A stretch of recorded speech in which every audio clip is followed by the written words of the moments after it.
여러분 안녕하십니까? C채널 뉴스입니다.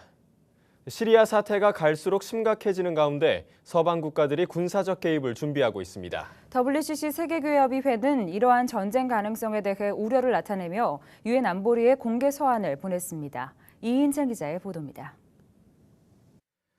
WCC 세계교회협의회 제10차 총회를 유치하기 위해 우리나라와 치열한 경합을 벌였던 시리아에 전운이 감돌고 있습니다. 2011년 3월부터 내전을 거듭해온 시리아에 최근 화학무기가 사용돼 대규모 민간인 사상자가 발생하면서 서방 국가들의 개입 가능성이 커지고 있습니다. 미 상원 외교위원회는 4일 미군의 군사작전을 승인하는 결의안을 가결했습니다. 60일 동안 군사 목표만을 공격할 수 있도록 한 제한적 조치지만 상원 전체 회의와 하원을 통과한다면 군사 개입은 현실이 될 수 있습니다. 여기에 군사 개입을 반대했던 러시아의 푸틴 대통령도 화학무기 사용이 확인된다면 군사 개입이 가능하다고 했다는 외신 보도까지 흘러나와 긴장감은 더욱 고조되고 있습니다. 하지만 공식적으로 러시아는 미군의 군사 개입을 반대하고 있습니다. 반기문 유엔 사무총장은 서방 국가들의 군사 개입은 사태를 악화시킬 수 있다며 무력 사용은 유엔 안전보장이사회의 승인에 따라 취해져야 한다는 입장입니다.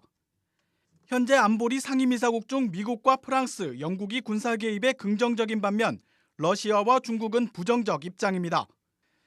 지난달 유엔은 시리아 정부의 화학무기 사용 여부를 확인하기 위한 조사단을 파견한 바 있으며 빠른 시일 내에 분석 결과를 내놓을 계획입니다.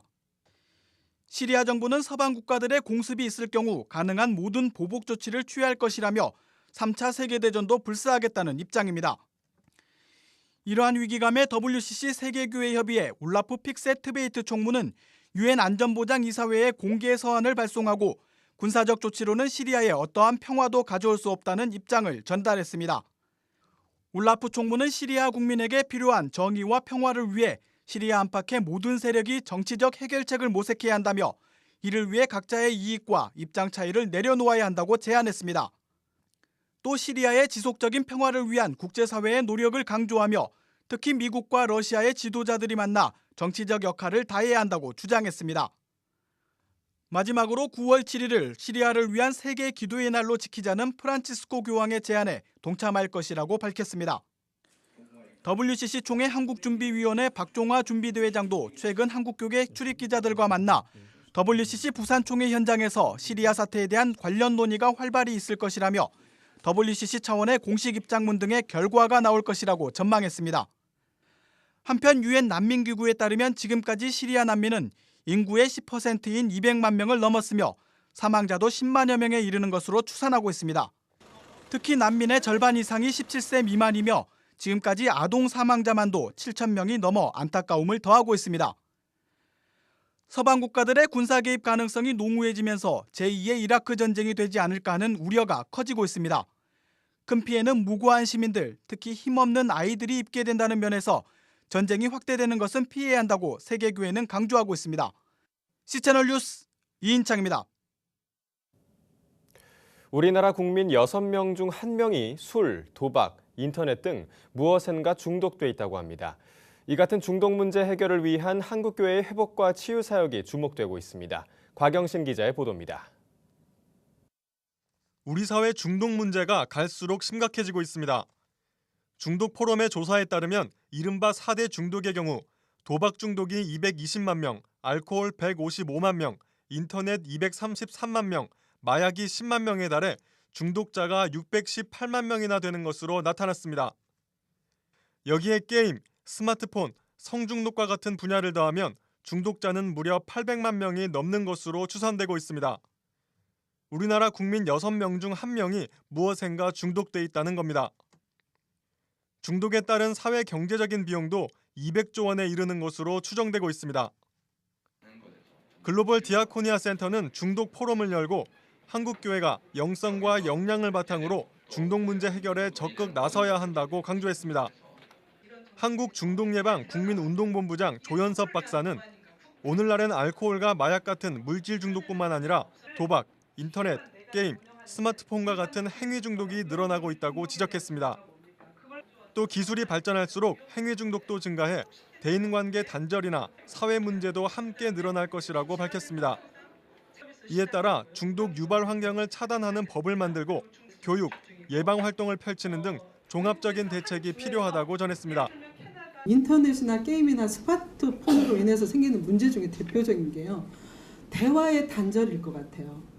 가족뿐만 아니라 여러 사람들하고의 어떤 단절, 이것이 이제 가장 큰 문제가 포럼에선 특히 인터넷과 도박 중독에 대한 우려의 목소리가 높았습니다.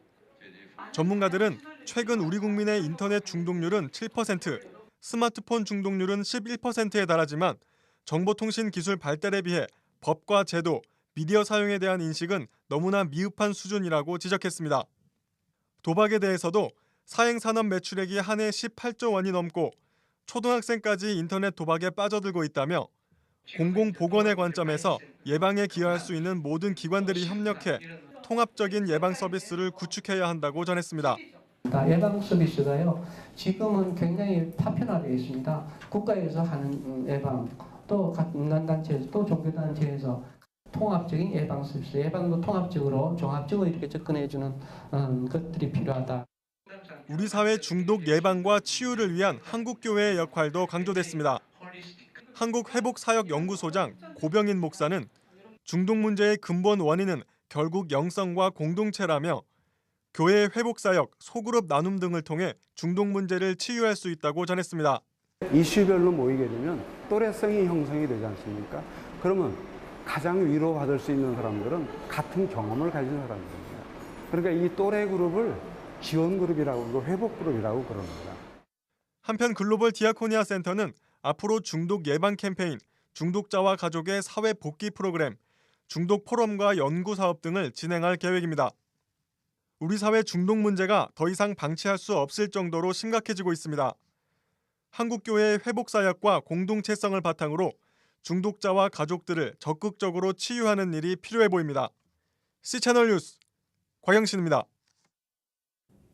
한국정신대문제대책협의회가 일부 한국사 교과서의 일본군 위안부 문제에 대한 기술이 의도적으로 축소 왜곡됐다며 국사편찬위원회에 교과서 검정 철회를 촉구했습니다.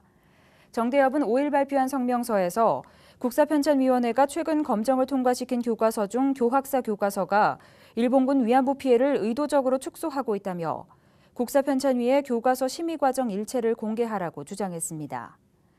또 일본군 위안부 문제에 대해서는 그동안 일본군 문서, 연합군 문서, 옛 일본 병사들과 피해자들을 통해 역사적 진실이 밝혀졌다며 교학사 교과서는 미래 세대에게 사실과 동떨어진 역사를 가르치려 한다고 비판했습니다. 일본군 위안부 문제에 소극적인 태도를 보이고 있는 우리 정부에 대해서는 문제를 해결하려는 의지가 있는 것인지 의심하지 않을 수 없다며 외교부, 여성가족부, 교육부가 연계해 위안부 문제와 관련한 정책을 재검토하라고 주장했습니다. 중국에서 활동하고 있는 우리나라 선교사들이 추방당하거나 입국을 거부당하는 사례가 늘고 있는 것으로 나타났습니다. 대한예수교장로회 합동총회 세계선교회에 따르면 이번 회기에 중국에서 추방당하거나 입국 거부를 당한 선교사 가정이 11개 가정에 이르며 시진핑 체제 이후 추방당한 한국 선교사가 300명에 달한다는 통계도 나왔다고 밝혔습니다. 이는 학생비자나 관광비자 등으로 중국에서 사역하던 선교사들이 올해 7월부터 강화된 중국 비자법에 저촉되면서 나타나고 있는 현상으로 분석되고 있습니다. 예장합동총회 세계선교회는 현지 선교사들에게 보안상 위험을 감지하면 미리 철수할 것과 사업을 현지인에게 이양할 준비를 갖춰놓을 것 등의 지침을 전달한 것으로 알려졌습니다. 중국 어문선교회 이성은 총무는 중국 선교에서 선교 중국으로 패러다임이 바뀌는 상황에서 외국에 있는 중국인들을 훈련시키는 것이 대안으로 떠오르고 있다며 원칙적으로 선교가 금지된 국가를 위해 할 수 있는 최선의 방안이라고 설명했습니다. 유엔 산하 세계식량계획이 지난달 북한 주민에게 지원한 식량 규모가 2년 중 최저 수준으로 떨어진 것으로 나타났습니다.